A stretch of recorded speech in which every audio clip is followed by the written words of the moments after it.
I will now show you how to download your track that you recorded. So before you do that, you might just want to adjust the levels a bit, the balance between the background music and your voice. You can also go back to effects and see, do you want to change these? Just listen. You can add effects, you can try some other effects, see how that works with your voice. Once you're happy with your production, you go to File, you choose Download, and then Mix Down As.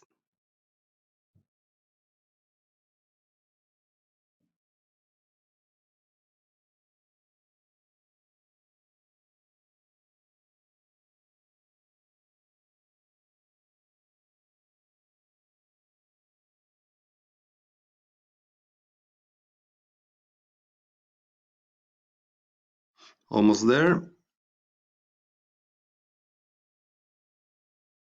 So it basically just take all the files you recorded and bundles it to one file. Now you want to choose the highest quality MP3. Here you choose download, and it will download the file to your computer. And while it's downloading to your computer, you just open up Unicum, go to the assignment and upload the file, and then you hand it in. Perfect. Good luck.